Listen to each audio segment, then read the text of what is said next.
میرے سب دوستوں کو حسیب کا محبت بڑا سلام پہنچے۔ محترم عزیز دوستو، بنی اسرائیل میں 2 بھائی تھے جن میں سے ایک مسلمان اور دوسرا کافر تھا۔ دونوں دریا کے شکاری تھے، یعنی دونوں مچھلیوں کا شکار کیا کرتے تھے۔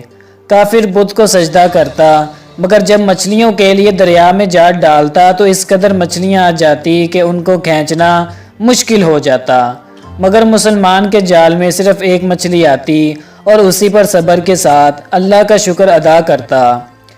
اتفاقاً ایک روز اس مسلمان کی بیوی اپنے مکان کی چھت پر گئی تو اس کی نظر کافر کی بیوی پر پڑی جو زیور اور بہترین لباس سے آراستہ تھی۔ یہ دیکھ کر اس مسلمان کی بیوی کے دل میں وسوسہ پیدا ہو گیا کہ کاش میں بھی ایسی ہوتی۔ تو کافر کی بیوی بولی، تم اپنے شوہر کو آمادہ کرو کہ وہ بھی میرے شوہر کے معبود یعنی بت کی عبادت کرے تاکہ تو بھی میری طرح مالدار ہو جائے۔ یہ سن کر مسلمان کی بیوی کچھ غم زدہ ہو گئی اور نیچے آئی، اور جب اس کا شوہر گھر آیا تو بیوی کا حال دیکھ کے دریافت کیا کہ آخر کیا بات ہے کہ جس سے تو اس قدر غم زدہ معلوم ہوتی ہے۔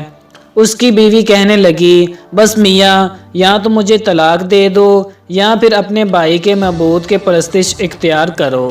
یہ سن کر اس کے شوہر نے کہا، اللہ کی بندی، کیا تو اللہ سے نہیں ڈرتی؟ ایمان کی دولت کے بعد یہ کفر کی باتیں کرتی ہے۔ وہ عورت بولی، بس اب مجھ سے زیادہ باتیں نہ بناؤ، میں ننگی پونجی نہیں رہ سکتی۔ جبکہ دوسری عورتوں کو، خصوصاً تیرے بھائی کی بیوی کو میں دیکھ رہی ہوں کہ وہ زیورات اور عمدہ لباس سے آراستہ رہتی ہے۔ جب اس مرد مومن نے دیکھا کہ عورت ضد پر اتر آئی ہے اور اس کا اصرار حد سے بڑھ چکا ہے تو اس نے عورت کو تسلی دی اور کہا، اچھا، گھبرانے کی ضرورت نہیں، میں کل سے کاریگروں اور مزدوروں میں جا کے محنت کر کے تجھے روزانہ 2 درہم دیتا رہوں گا، ان 2 درہم سے تو اپنی حالت درست کر لینا۔ یہ سن کر عورت کو کچھ تسلی ہوئی۔ صبح سویرے وہ مرد مومن مزدوری کی تلاش میں نکلا، لیکن کسی نے اس کی بات نہیں مانی۔ وہ پھرتا گیا، شہر شہر، گاؤں گاؤں کی خاک چھانتا رہا، لیکن کسی نے اس کی مدد نہیں کی۔ بالآخر مایوس ہو کر وہ دریا کے کنارے پہنچا اور شام تک اللہ کی عبادت میں مصروف رہ کر رات کو جب گھر آیا تو بیوی نے دریافت کیا، میاں آج تم کہاں تھے؟ تو کہنے لگا، میں بادشاہ کی خدمت میں تھا، بادشاہ نے مجھ سے 30 دن کام کرنے کی شرط رکھی ہے۔ اس کی بیوی بولی، آخر وہ بادشاہ تم کو کیا دے گا؟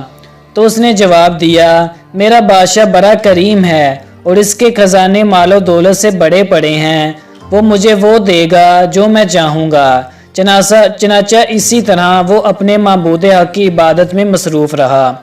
30ویں رات ہوئی تو بیوی نے کہا، سنو میاں، اگر کل تم نے مجھے مزدوری لا کر نہیں دی تو تم مجھے طلاق دے دینا۔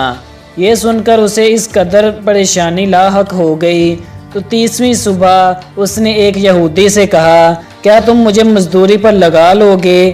یہ سن کر یہودی کہنے لگا، ہاں، تم کو مزدوری مل جائے گی، لیکن شرط یہ ہے کہ میرے پاس تمہارے کھانے پینے کا کوئی بندوبست نہیں ہوگا۔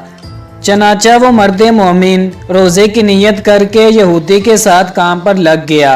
ادھر دوسری طرف ایک آدمی اس کی بیوی کے پاس گیا، دروازہ کھٹکھٹایا۔ جب اس کی بیوی باہر نکلی تو اس آدمی نے اس کی بیوی کو 29 اشرفیاں دی اور کہا، یہ تمہارے شوہر کی مزدوری ہے۔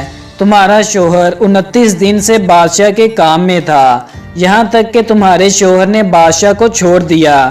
اگر وہ 30ویں دن بھی کام کرتا تو اسے بہت سی اجرت ملتی، لیکن وہ یہودی کے پاس چلا گیا۔ اگر وہ مزید بادشاہ کا کام کرتا تو بادشاہ اس کو مزید اجرت دیتا۔ بس یہ لو 29 اشرفیاں، اس میں سے اشرفی اس لیے کم ہے کیونکہ آپ کا شوہر 30ویں دن کام پر نہیں گیا۔